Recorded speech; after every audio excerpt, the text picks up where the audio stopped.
अस्सलामु अलैकुम वरहमतुल्लाह। सबसे पहले आप सभी को दिल की गहराइयों से रमज़ान मुबारक। देखिए, जब रमज़ान मुबारक का मुक़द्दस और मुहतरम महीना शुरू होता है और जब हम रोज़ा रखते हैं तो हमारे साथ एक मसला ज़रूर पेश आता है कि भूख की शिद्दत की वजह से हमारे मुंह में थूक जमा हो जाता है।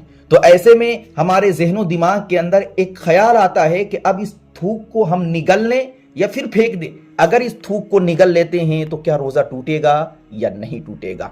देखिए, ये बहुत ही हसास मसला है और ये मसला हर एक के साथ पेश आता है। और ये मसला हसास इसलिए भी हो जाता है कि इस मसले के अंदर तीन सूरतें हैं। यानी एक सूरत में अगर आप थूक निगलते हैं तो आपका रोजा टूट जाएगा, और एक सूरत में अगर आप थूक निगलते हैं तो आपका रोजा तो नहीं टूटेगा लेकिन रोजा मकरूह हो जाएगा।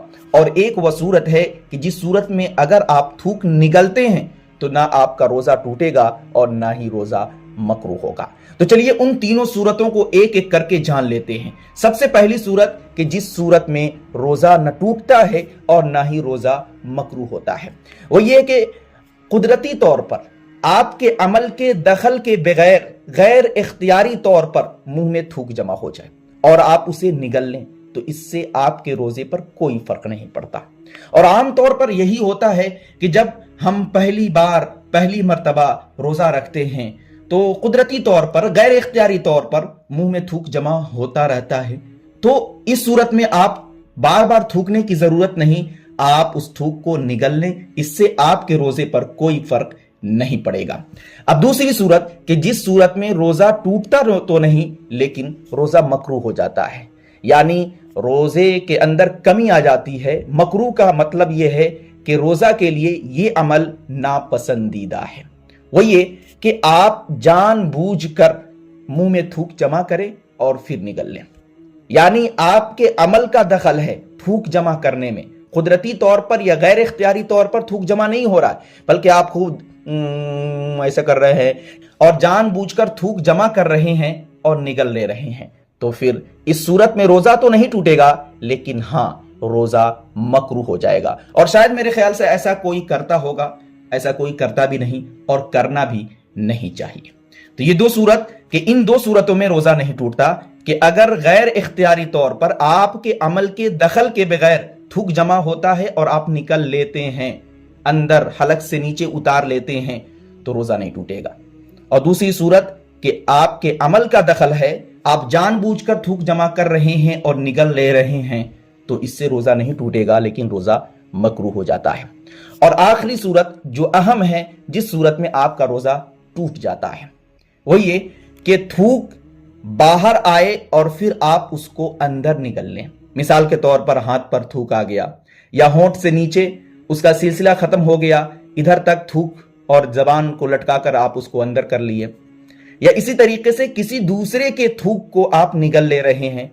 दूसरे के थूक के मतलब क्या है कि शौहर बीवी या बीवी शौहर। अगर ऐसा हो रहा है, ऐसा तो होता नहीं और होना भी नहीं चाहिए, क्योंकि रोजे की हालत में ऐसा नहीं करना चाहिए, और अगर आप ऐसा करते हैं तो आपका रोजा टूट जाएगा। तो ये तीसरी सूरत है कि अगर थूक मुंह से बाहर निकल जाए, हाथ पर हो या उसका सिलसिला खत्म हो जाए, थूक मुंह से निकला इधर आ गया या कहीं और थोड़ा सा अगर यहां तक आया, सिलसिला बरकरार है, वहां से आगे नहीं गिरा, तो रोजा नहीं टूटेगा। यहां तक आ गया, लेकिन यहां से अगर नीचे तक आ गया और सिलसिला बीच में खत्म हो गया, ये थूक यहां आकर जमा हो गया, फिर उसको जबान से या उंगली से ऐसे करके, और ऐसा कोई करता नहीं, लेकिन ये मसला है इसलिए बताना जरूरी है कि अगर थूक बाहर आए और फिर उसको आप अंदर निगल लें, मुंह से बाहर थूक आए उसको अंदर निगल लें, या किसी दूसरे शख्स बीवी शौहर के थूक को या शौहर बीवी के थूक को अंदर निगल ले, तो इस सूरत में रोजा टूट जाता है। तो ये तीसरी सूरत ऐसी है जो किसी के साथ मेरे ख्याल से पेश आती नहीं, लेकिन ये मसला है इसलिए बताना भी जरूरी है।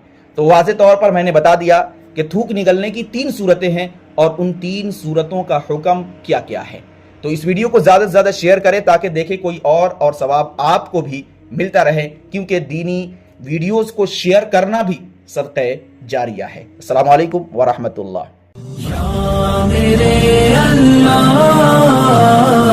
Thanks for watching. Don't forget forget like, comment, share and subscribe to Mufti Haq Kasmi. یا میرے